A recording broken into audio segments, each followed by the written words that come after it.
Buonasera spettatori del canale Twitch della Scuola Veneto Scacchi e del Comitato Regionale Veneto Scacchi. Siamo qui anche questo mercoledì, dopo la pausa del mercoledì precedente, per una ulteriore trasmissione, la 14ª di questo canale e la quinta della rubrica in diretta con il maestro e non solo. Questa sera abbiamo un maestro FIDE del Veneto, di Vicenza, della provincia di Vicenza, proprio di Vicenza, che attualmente non abita a Vicenza, ma naturalmente ha fatto i suoi primi passi a Vicenza. E precisamente il maestro FIDE Alessio Boraso, che saluto e che ringrazio della sua partecipazione. Buonasera, ciao Sergio. Ciao Alessio, ciao. Bene, allora,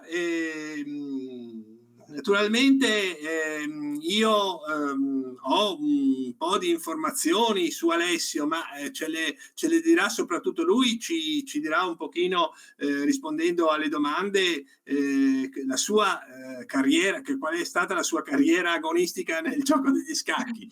Certamente ho visto parecchie fotografie, parecchi articoli di quando era piccolo, di quando era bambino, di quando era ragazzo, e insomma ha avuto un buon successo, un notevole successo.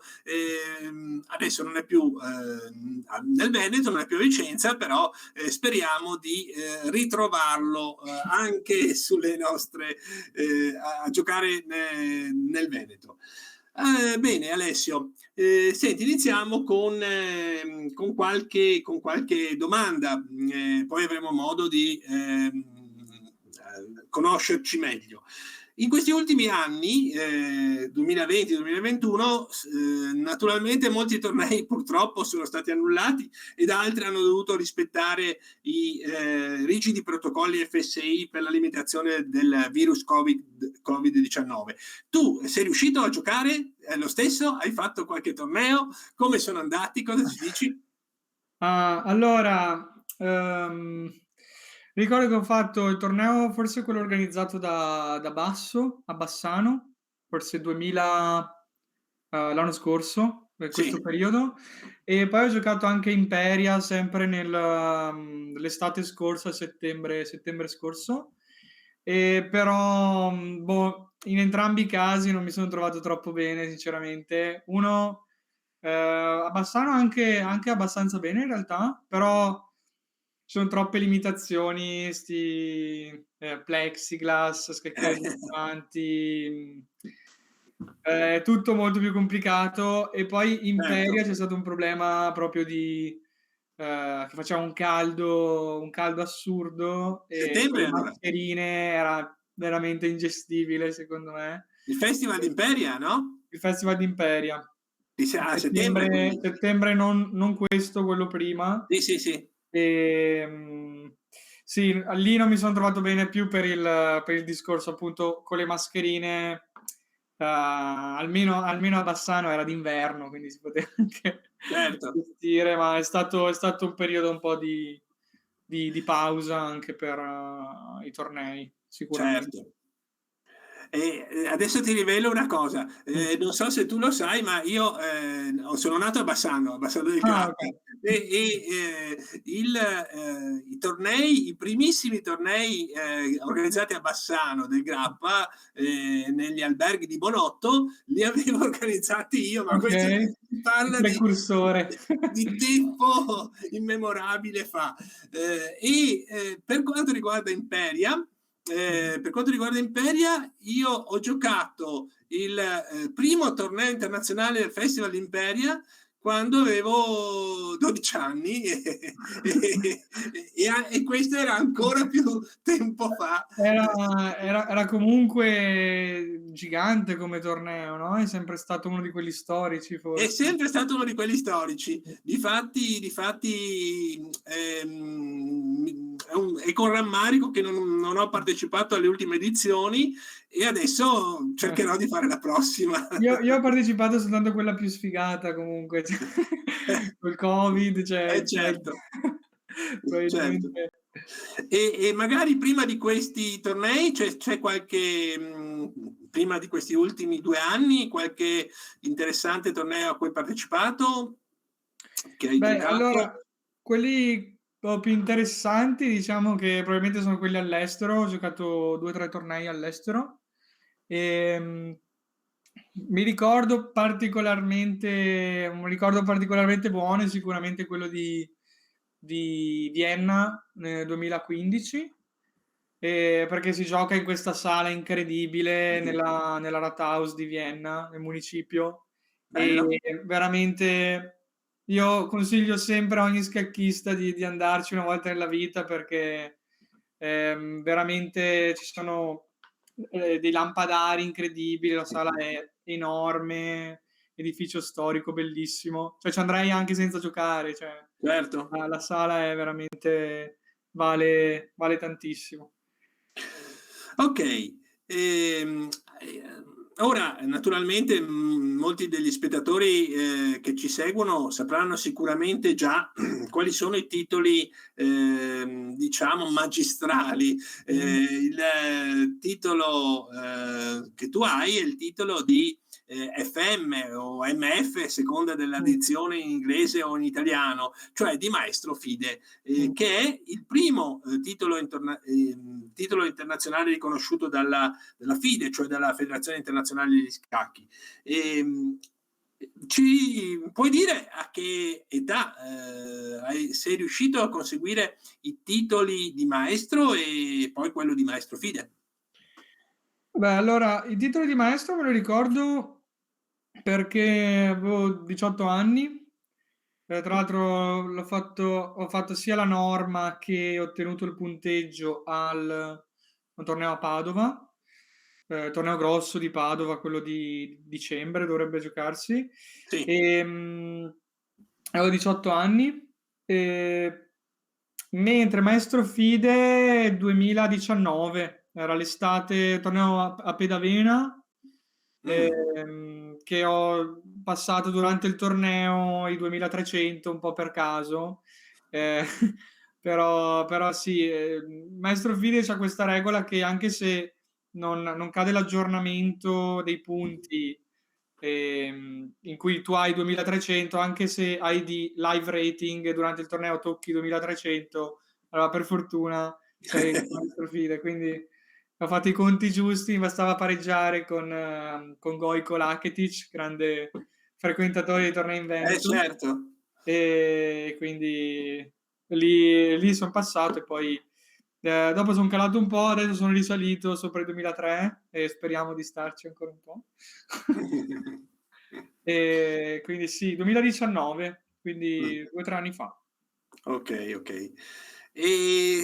Torniamo un pochino indietro ancora nel tempo e ci vuoi dire, Alessio, quali sono i primi passi che hai giocato che hai fatto nel gioco degli scacchi? E quando hai iniziato a giocare, magari anche chi, ti ha introdotto, magari qualcuno in famiglia o forse qualche amico, non lo so, dici tu.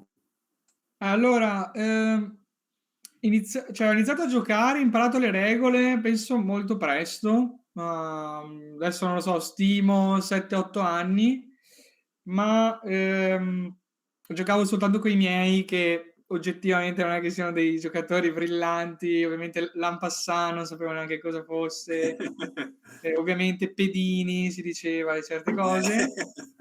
Alla certa si sono rotti un po' le scatole di giocare con me, han detto: "Basta, ti portiamo al circolo". Però la leggenda vuole, cioè se mia madre me l'ha raccontato una volta, ma non so se mi ricordo bene, che mi ha portato al circolo e c'era ancora la vecchia legge, secondo la quale poi si poteva fumare nei luoghi chiusi, Mh-mh. e i miei genitori sono molto contrari al fumo di sigaretta, quindi mi han detto: "No, qui non ci puoi stare", perché avevano aperto il circolo, è uscito un Un alone. Sì, un alone incredibile di fumo, ho detto: "No, niente". Dopo qualche tempo dopo han messo la legge, quindi mi han portato e lì ho incontrato Aldo Danese e altri istruttori, Leone Gennari Certo. e poi il mio amico storico Bruno Della Sala che abbiamo iniziato insieme nello stesso periodo e si è fatto un po' gruppo, tra bambini, quindi abbiamo Certo. Bruno è iniziato un po' così. anche lui è di Vicenza, Bruno della Sala, no? Sì, lui di Vicenza, anche Jacopo Gennari, eravamo un Sì, gruppetto di 5, 6 ragazzini, andavamo a fare i tornei in Veneto insieme, quindi, sì, è certo, nata anche una bella amicizia. certamente. Eh Mh. beh, sì, è anche il modo di relazionarsi, insomma, di fare Subito. delle amicizie e non soltanto di giocare a scacchi. Dici un po', ora si gioca molto online. Cosa pensi, del gioco online? A parte che io ti ho visto giocare. Mi hai visto giocare? Ah, okay. Okay. Ne parleremo dopo, ne parleremo dopo. Allora, beh, in quarantena è stata l'unica vera fonte di gioco.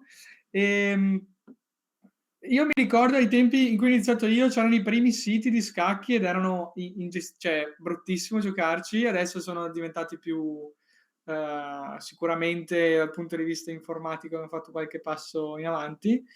Ehm, per me allora, per quanto riguarda l'agonismo è una figata che ci siano, perché tu puoi giocare con giocatori anche fortissimi dall'altra parte del mondo, allenarti con loro e fare lezioni online. Io adesso sto prendendo lezioni da un grande maestro dell'Azerbaijan, che chiaramente senza gioco online, senza, piattaforme online Non si potrebbe fare. è praticamente impossibile.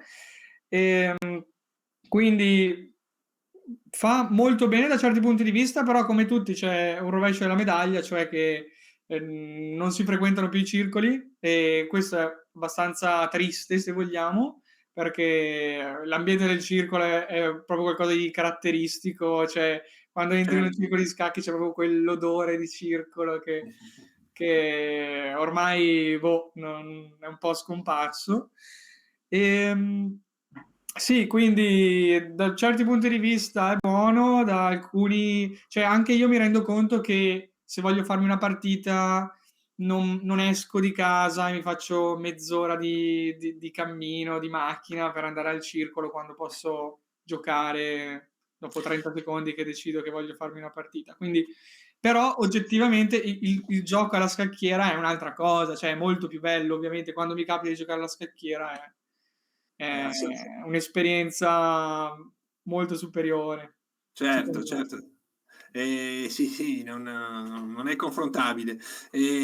Anche perché insomma, non se giochi sulle piattaforme non vedi il tuo avversario, non hai insomma Sì. il contatto diretto, diciamo così. Sì, sì, sì. Ecco, quello che puoi fare è quello che faccio io, che impreco quando faccio delle cavolate e nessuno mi Anche sente. sì. C'è chi Ehm impreca anche alla scacchiera sicuramente.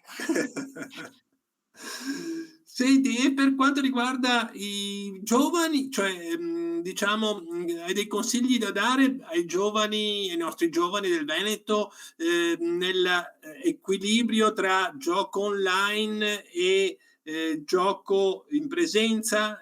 Cioè ritieni che sia importante mantenere comunque, insomma, una parte del gioco in maniera diretta, insomma, in maniera reale, diciamola così, anche se non si può parlare di in realtà quando si gioca online, perché anche quella è una realtà, forse virtuale, però è comunque una realtà. Sì, è un discorso complicato, cioè, effettivamente cioè sicuramente gli consiglierei di fare, sicuramente delle partite alla scacchiera perché è più divertente, poi, cioè si creano sempre delle dinamiche divertenti soprattutto tra bambini in cui, ehm, cade il pezzo, c'è l'orologio da schiacciare, è un'altra cosa. Ehm, okay, sicuramente una componente dal vivo bisogna tenerla, quindi frequentare il circolo è, secondo me, è la cosa migliore da fare. E poi anche, cioè una cosa che non si fa online è finisci una partita e l'altro non ti dice dove hai sbagliato, cioè secondo me questa mossa che hai fatto è una cazzata, non so, qualunque cosa, non c'è quello scambio lì, no, un'altra partita, quella Certo, prima te la sei dimenticata. certo. Quindi sì. mm, Ok, parliamo ora delle manifestazioni a squadre, dei tornei a squadre. Tu sei di Vicenza, ma ora sei tesserato con il Circolo di Milano, se non sbaglio. Credo sia l'Accademia Scacchistica Milanese.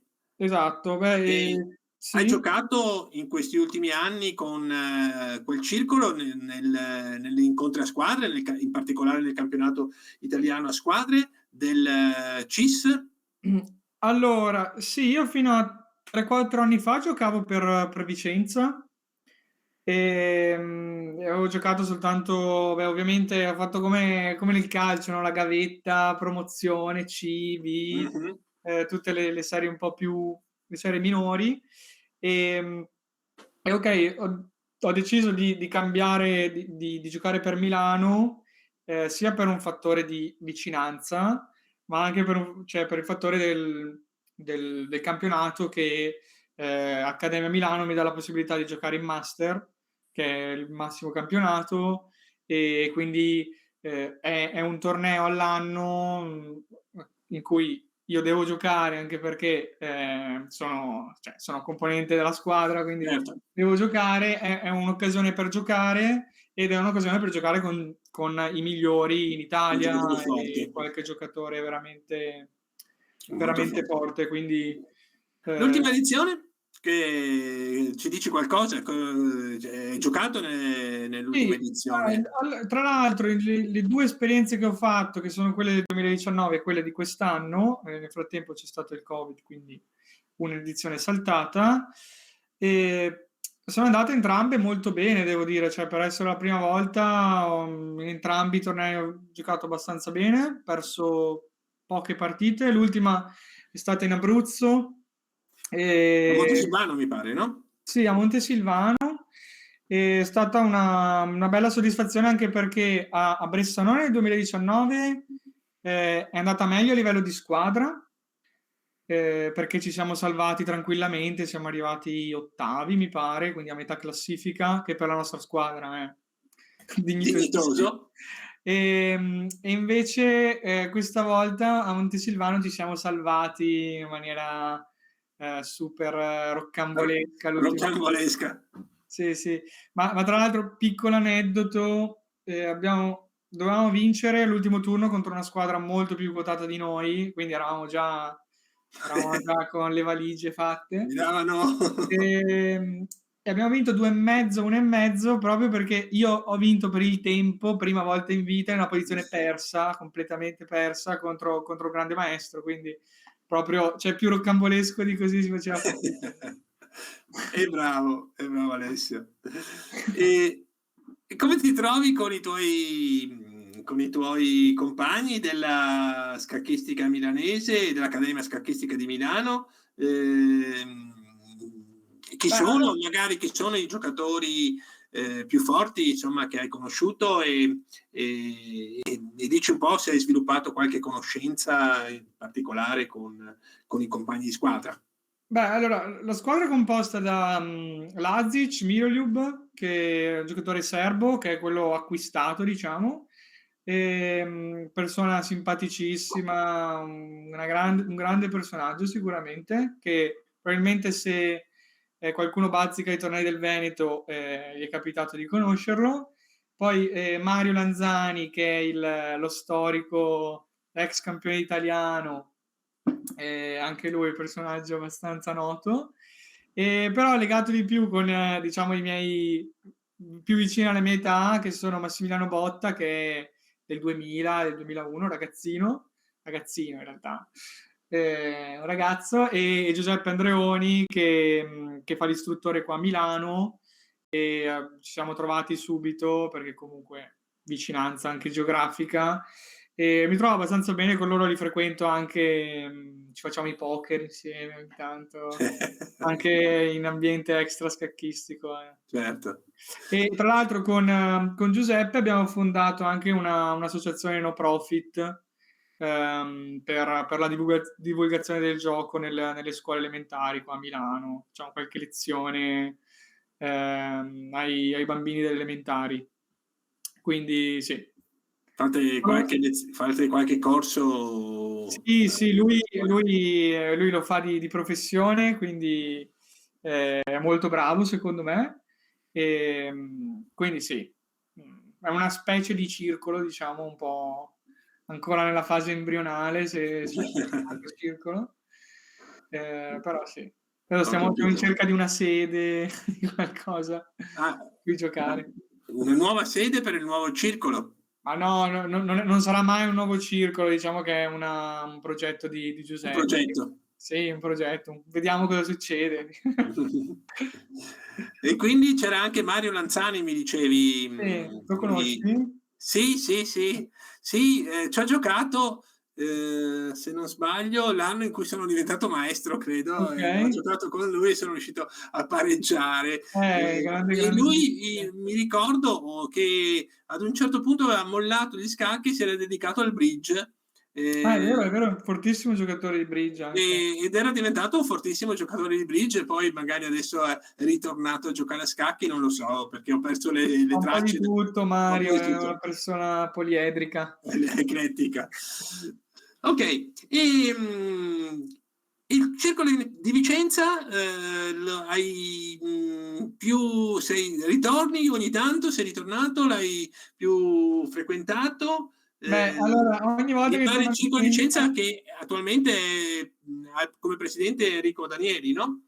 Sì, sì, esatto. Allora, Enrico, che sicuramente ci sta vedendo, è tappa fissa ogni volta che torno, un pranzo da lui me lo faccio sempre perché è una persona, cioè mi ha aiutato tanto anche a crescere, ero sempre con lui a giocare a Vicenza e tra l'altro anche sta allenando anche, tra virgolette, anche mio fratello, che ha iniziato a giocare dopo di me, ma sta diventando molto forte velocemente.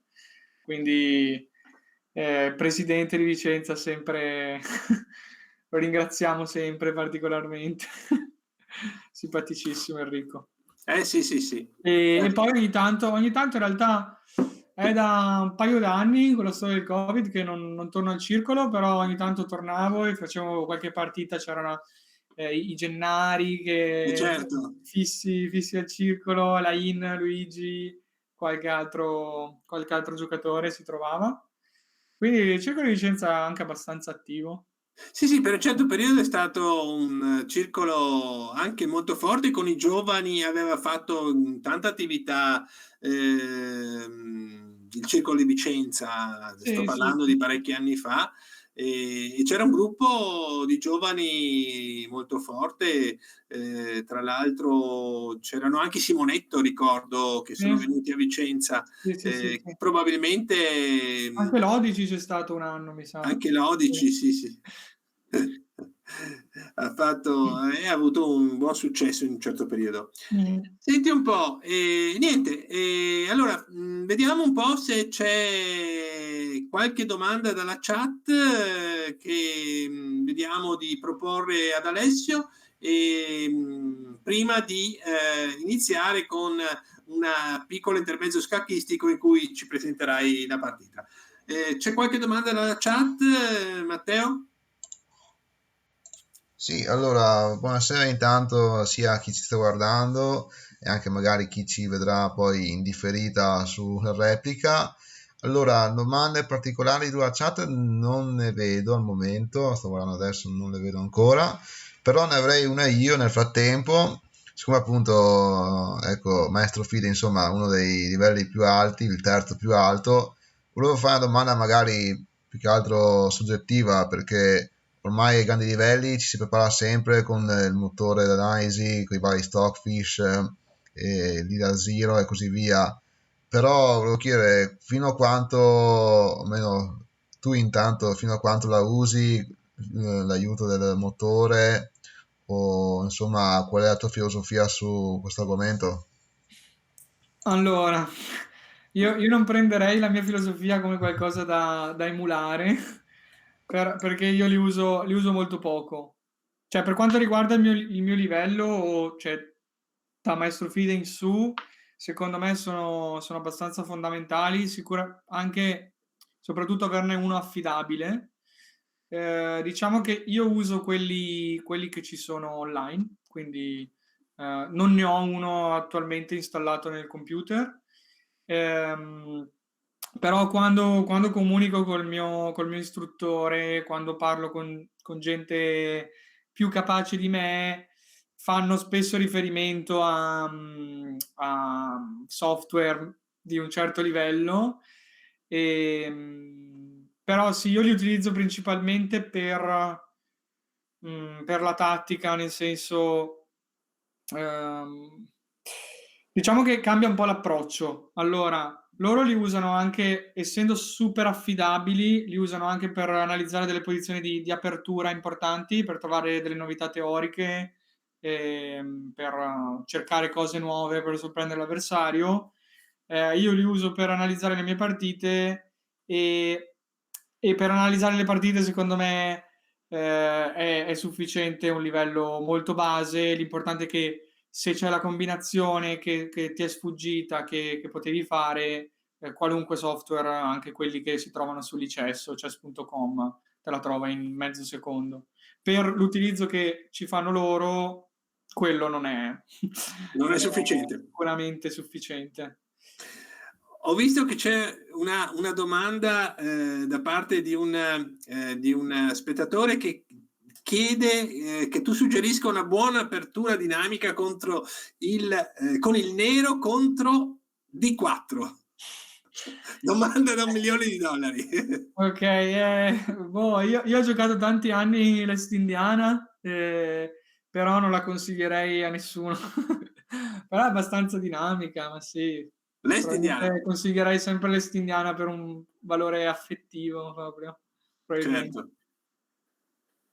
E c'è anche una domanda che sempre la stessa persona dice: quanti anni credi che ci metterai a diventare IM? È una domanda che volevo farti anch'io e siccome insomma voglio dire la forza, insomma la potenzialità c'è, io direi. Ma allora, non lo so, cioè io fino a 6 mesi fa dicevo tipo 2 o 3 anni, però la verità è che ti poni degli obiettivi sempre quando le cose vanno bene e poi adesso che ho perso un po' di punti dico aspetta, restiamo un po' più umili. Però sì, potenzialmente, non lo so, 3-4 anni magari, qualcosa così. Perché è anche vero che io mi rendo conto che miglioro molto più lentamente rispetto a 10 anni fa. Cioè, quando avevo 16-17 anni facevo dei progressi abbastanza evidenti e abbastanza grandi anche. Ora, cioè, sento che Sono più lenti. migliorare a 25 anni non è come migliorare a 15 anni, cioè sento anche a livello anche scolastico, se vogliamo, nella scuola, come apprendi le cose. Mi rendo conto che tante varianti che ho imparato, tanti concetti che ho imparato, li ho imparati tutti prima dei 18 anni e quelli che ho imparato dopo sono molti meno, magari più astratti, più Certo. legati all'esperienza magari, però sicuramente il cervello inizia, cioè sento che inizia comunque sì, se mi studio una cosa non è detto che una settimana dopo me la ricordo. Sì, Questo, sì, sì, questo sì, è sì. il Ma riassunto. certo c'è questo e poi forse anche il fatto che i progressi ad un certo livello sono più limitati perché sei già ad un livello alto e sono anche più lunghi, diciamo, per raggiungere un Può miglioramento, essere. anche quello è da considerare, insomma. Senti, allora direi che a questo punto possiamo presentare, chiedo alla regia di insomma mandare in onda una posizione da una tua partita, una posizione che ci descriverai, e ci descriverai insomma dove, quando l'hai giocata, dove l'hai giocata, e poi ci dici, magari ci mostrerai successivamente la combinazione, insomma, o la sequenza di mosse che hai deciso. Ok.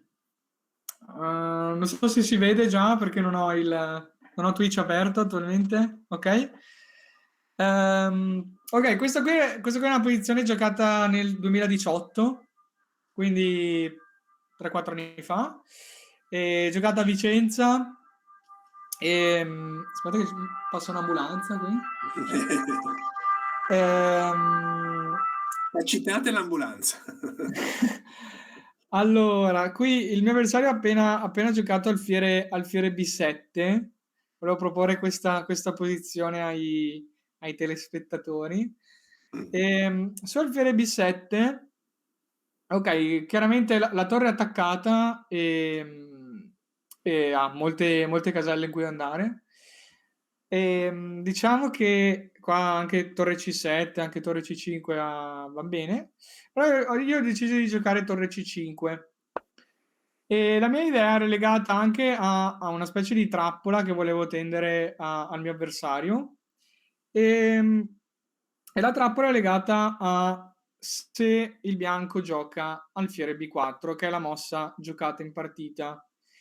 Questa è la posizione, quindi diamo un paio di minuti ai nostri spettatori se vogliono trovare la combinazione certo vincente. Diciamo che porta in grande vantaggio il nero sicuramente.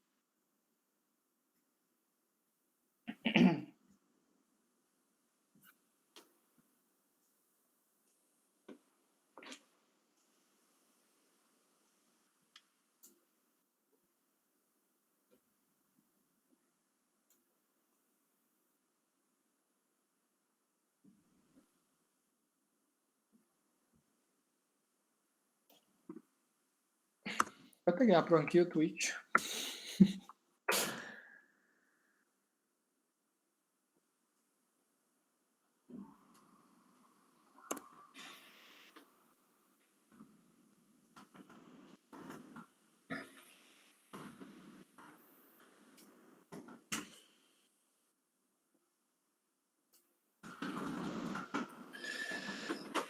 Vabbè. C'è qualcuno che sta commentando? Al momento non vedo che c'è nessuno che propone una soluzione. È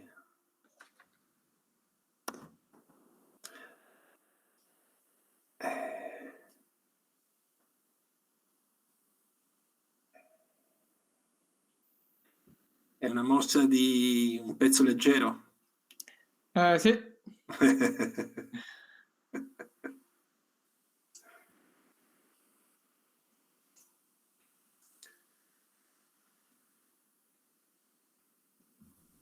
E qualcuno adesso ha commentato, non so se tu vedi.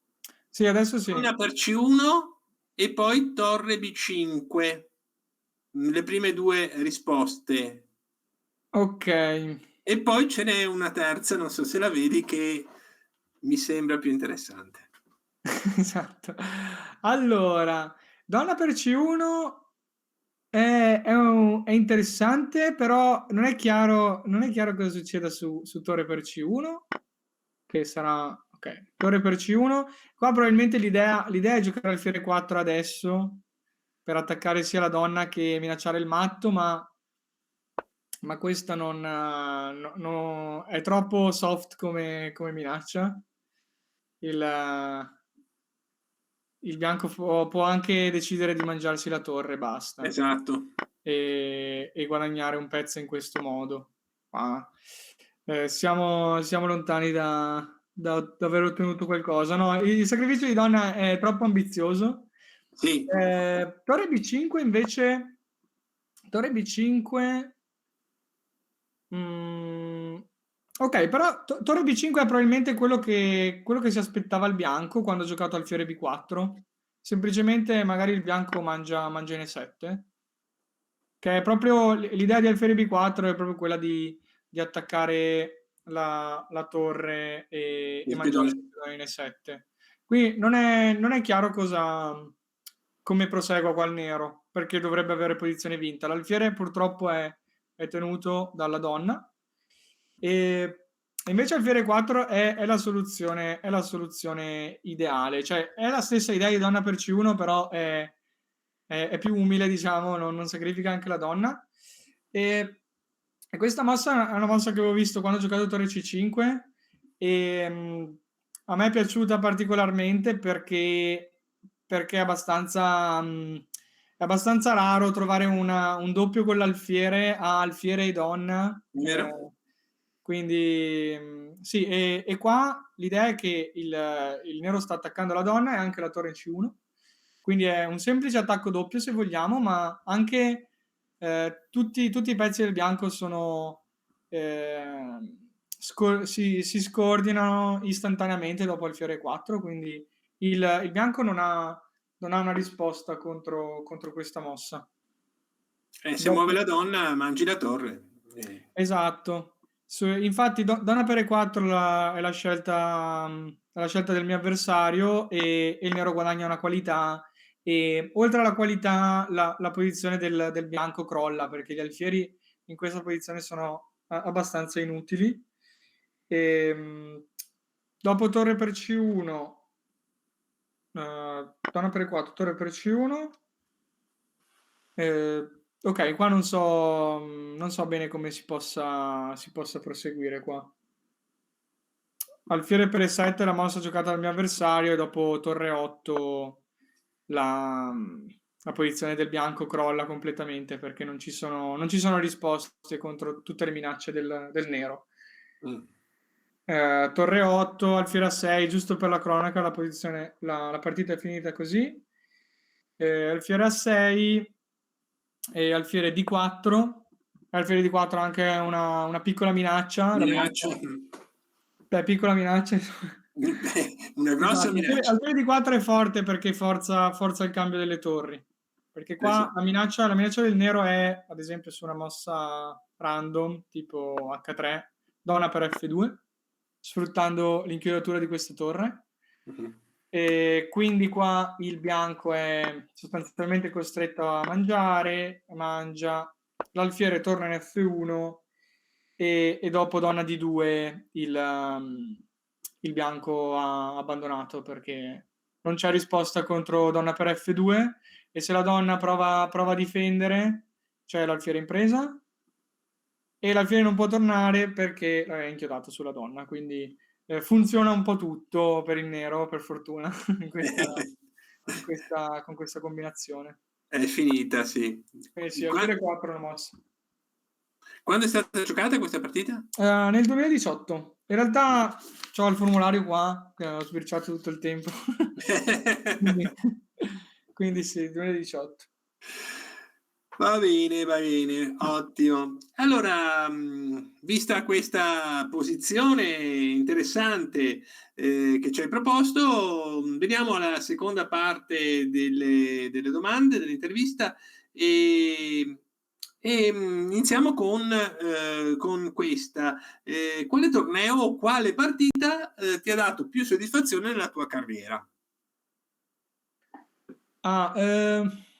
Ok, allora ce ne sono 2 o 3 che me ne vengono in mente. La prima, cioè anche abbastanza recente, l'ultimo torneo al Master proprio a Montesilvano.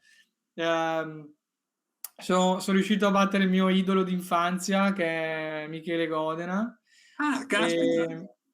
E sì, quella è stata una bella soddisfazione, anche perché lui probabilmente non lo sa, ma conosco a memoria tutte le sue partite e spiego le sue partite ai miei allievi costantemente, e quindi per me è stato una specie di modello. E tra l'altro ho fatto anche una bella partita in cui ho rifiutato patta in una posizione pari e mano a mano sono riuscito a intortarlo, perché sempre lui è sempre un po' il suo difetto forse principale è quello di rimanere a corto di tempo. Sempre stato. È sempre stato, per fortuna, se no sarebbe stato troppo forte per tutti. Quindi quella sicuramente una delle più grandi soddisfazioni. E poi a Spilimbergo questo settembre sono riuscito a battere un avversario ucraino con quasi 2600 punti. E anche lì prima volta che ho battuto qualcuno sopra i 2004, non avevo mai battuto qualcuno sopra i 2400, e quindi giocavo la partita tipo un po', vabbè, questo mi distrugge, e invece sono riuscito a vincere anche quei pezzi neri, una bella partita abbastanza senza particolari errori, devo dire. Quindi anche quello è stato molto molto bello sicuramente. Vediamo. Perché, battere qualcuno che lo fa di lavoro Certo. costantemente, che è la sua vita, è comunque una bella soddisfazione. È una bella soddisfazione, certo. Sì. Veniamo a parlare un attimo dei tuoi studi, diciamo così. Dopo le scuole superiori ti sei iscritto, mi pare, alla facoltà di Ingegneria Matematica a Milano, al Politecnico di Milano, è così? Sì, allora... Ti dici qualcosa sul tuo percorso universitario, di come ti sei trovato a Milano e se hai terminato il ciclo di studi, a che punto sei? Allora, io ho fatto, dopo il liceo mi sono iscritto a Ingegneria Matematica, contando sul fatto che la mia passione per la matematica fosse sufficiente per affrontare questo percorso di studi. Non lo era, ho finito molto in ritardo, però sono riuscito a finire. E anche lì è stata una bella soddisfazione, perché posso assicurare che è un percorso abbastanza impegnativo, probabilmente non è per tutti.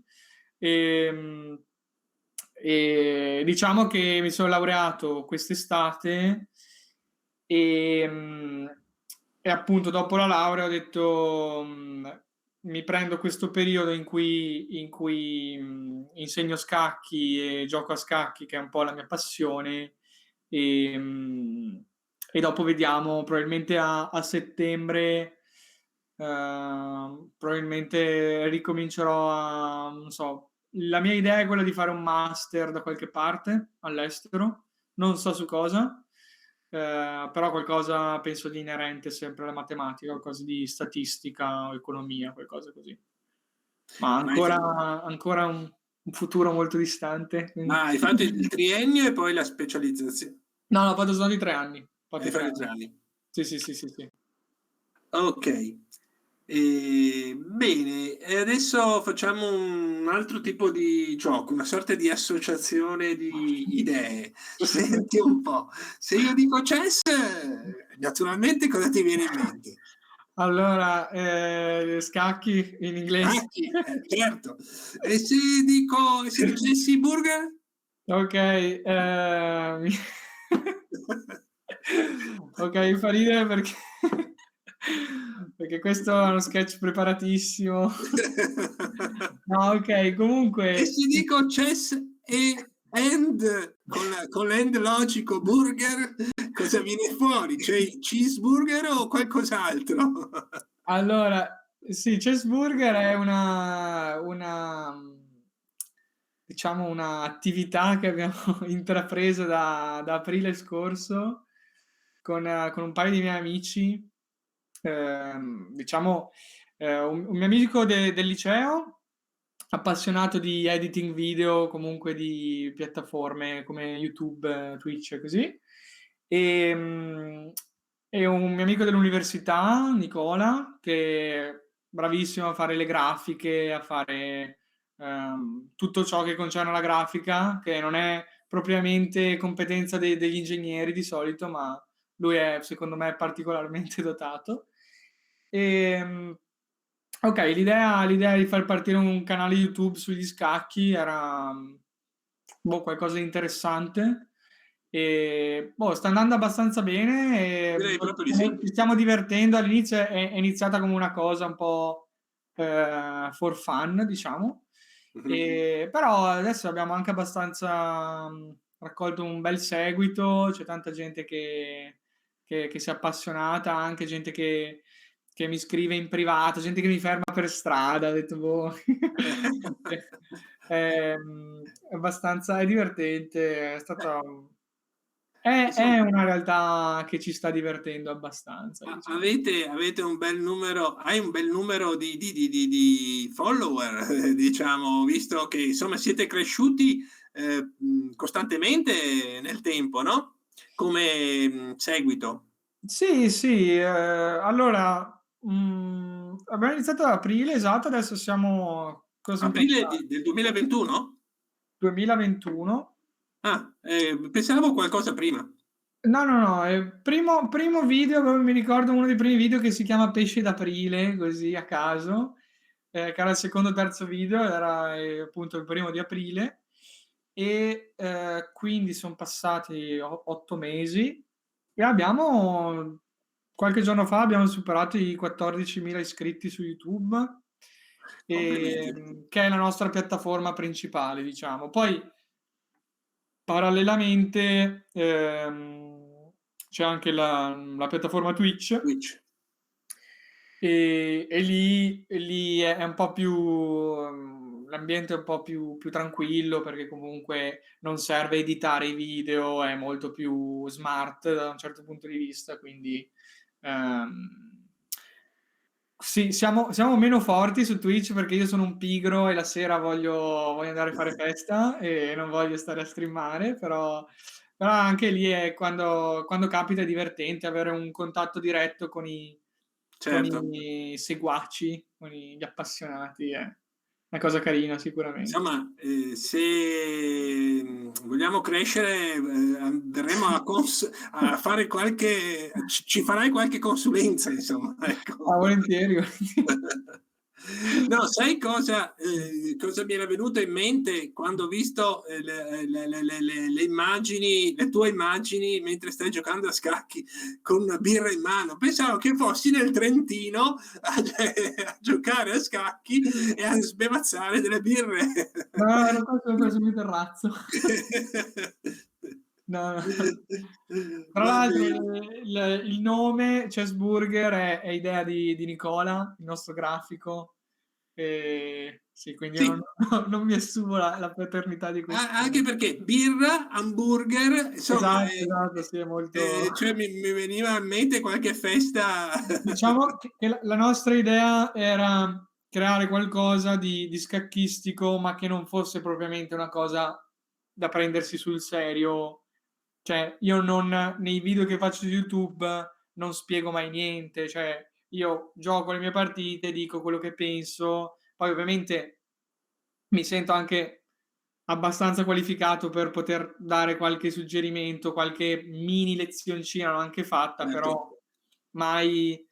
delle L'idea del cose canale è proprio mantenersi molto, molto amichevoli, senza amichevoli, per non forza. troppo seriosi, insomma, non Esatto, diciamo, certo. voglio essere il più forte tra gli scarsi.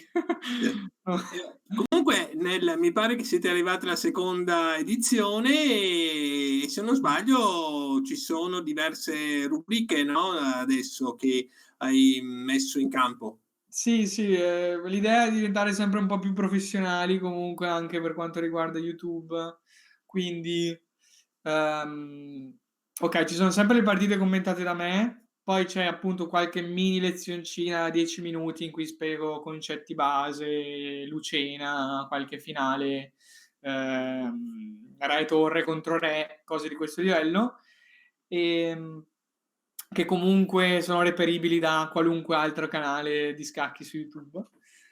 E poi qualche altra rubrica, magari qualche analisi di mie partite prese da tornei vecchi, o anche questa rubrica feedback.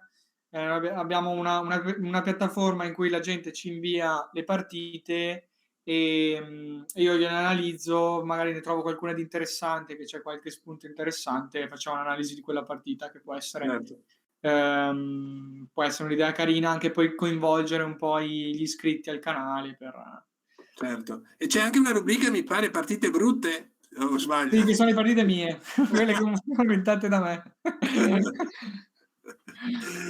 Va bene, va bene. Allora, I video più casomai visti quelli, perché alla gente non frega niente di imparare le cose, vogliono soltanto divertirsi. esatto, sì. Esatto. Va bene, va bene. Insomma, io ho visto qualche tua partita, cioè in diretta, in cui tu giochi, mi pare, su chess.com con qualche avversario e hai 10 minuti di tempo. 10 minuti di tempo, sì.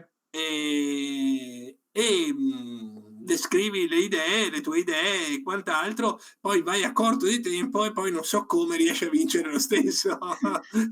Sì, sì, sì. Anche perché mantieni una freddezza glaciale, cosa indispensabile certamente, perché è necessaria per riuscire a districarsi qualche volta quando si ha poco tempo. Sì.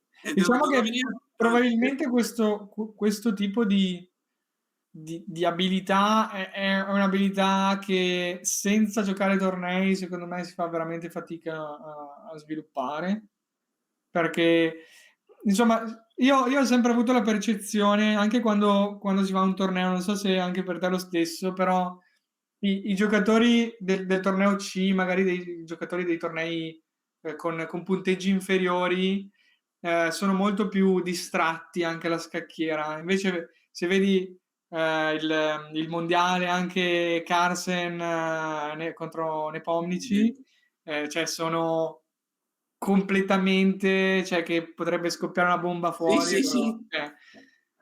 Quindi è una cosa che si apprende anche da lì. E poi si vede anche a livello di questi ragazzini, questi bambini di fatto indiani, che hanno tutti 13, 14, 15 anni e che sono grandi maestri e non sembrano neanche bambini, sono super seri, super concentrati. Certo. E invece magari un bambino di 13-14 anni alla scacchiera non ha quel tipo di concentrazione, invece loro sono impressionanti da questo punto di vista. Dici qualcosa sui tuoi obiettivi futuri a breve scadenza? Hai qualche cosa di definito oppure... No, allora, appunto, breve scadenza, l'unico obiettivo che posso darmi è quello di diventare maestro internazionale, cioè dal punto di vista scacchistico. Poi mi piacerebbe, ed è una cosa che sto cercando di fare, di allenare qualche ragazzino promettente e non so, farlo crescere anche, cioè voglio migliorarmi anche come istruttore. Un istruttore. Sì, e sto seguendo un solo ragazzino, tutti gli altri sono più vecchi. Però sì, l'idea è magari far crescere molto un ragazzino, avere quello che dici, guarda, quello è grande maestro e l'ho iniziato io, mi piacerebbe. L'ho allenato io, gli ho insegnato io. Un'ultima domanda adesso prima di terminare. C'è qualcuno a cui sei riconoscente in particolare o che vorresti ringraziare, diciamo, tra i tuoi istruttori o insomma per quello che riuscite a fare? Allora, primo posto sicuramente il presidente di Vicenza, Enrico Danieli, che è una persona che mi ha trasmesso una passione per il gioco veramente infinita. E poi qualche istruttore sicuramente, vabbè, ce ne sono stati tanti anche a Vicenza, Leone Gennari, Aldo Danese sicuramente, però anche il mio istruttore, diciamo quello serio, quello con cui ho fatto molte lezioni private, Eugenio Capuano, che io ho sempre un'immensa stima nei suoi confronti e secondo me è quello che mi ha fatto crescere di più anche. Lui essendo professore aveva proprio questo approccio molto, molto, molto completo che Mi ha fatto sicuramente molto bene. Ok, ci starebbe a dire tipo ringrazio mia mamma e mio papà che mi hanno sempre supportato, ovviamente quello è sempre, loro lo sanno, quindi È implicito. esatto. Va bene, allora grazie della tua partecipazione a questa puntata.